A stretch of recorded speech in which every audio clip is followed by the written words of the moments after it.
Sir, Nadiad મહાનગરપાલિકામાં આજે તમે ચાર્જ લીધો છે, શું કહેશો? નડિયાદના પ્રથમ મ્યુનિસિપલ કમિશનર થવાનું બહુમાન મળ્યું છે ત્યારે નડિયાદની જનતાની સુખાકારી એ અમારી સૌની પ્રાયોરિટી રહેશે. સરકારશ્રીનો જે આશય છે કે મહાનગરપાલિકા બનાવીને લોકો સુધી સારામાં સારી સુવિધાઓ પહોંચાડવી, નડિયાદના લોકોને મહત્તમ તમામ સેવાઓ સરકારશ્રીની સીધી જ મળી રહે એ માટેનું અમે આયોજન કરશું. જરૂરી ઇન્ફ્રાસ્ટ્રક્ચરનું આયોજન કરશું અને આગામી સમયમાં ઝડપથી નગરપાલિકામાંથી મહાનગરપાલિકાનું સેટઅપ ગોઠવાય એ માટેના અમારા પ્રયત્નો રહેશે. સાહેબ, આપ આવ્યા અને આપે અહીંયા ડેપ્યુટી કમિશનર સાથે પણ મુલાકાત કરી છે. મુખ્ય કયા પ્રશ્નો આપને લાગે છે કે જેના પર પ્રાથમિકતા આપવામાં આવશે?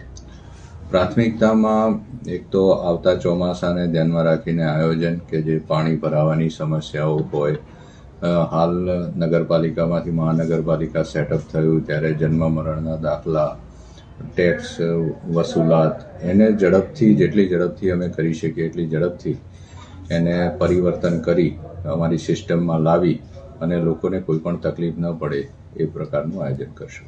સાહેબ, સામાન્ય રીતે કોઈપણ નગરમાં સ્વચ્છતા અને રોડ રસ્તા ઉપર પ્રાથમિકતા આપવામાં આવે છે.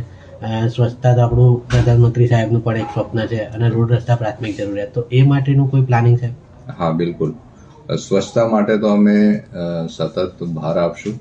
સ્વચ્છતા આપણી હેબિટમાં પણ હોવું જોઈએ. માનનીય વડાપ્રધાનશ્રીએ પણ જે મંત્ર આપ્યો છે એને અનુલક્ષીને અને નિર્મળ ગુજરાતનું સ્વપ્ન આપણા માનનીય મુખ્યમંત્રીશ્રી પણ જોઈ રહ્યા છે. એટલે તમામ લોકોને સાથે રાખીને આપણી હેબિટ્સમાં એ સ્વચ્છતા આવે અને સારામાં સારું સુચારુ વ્યવસ્થા ગોઠવાય સ્વચ્છતા માટેની, એ માટેના અમારા તમામ પ્રયત્નો રહેશે. ઓકે.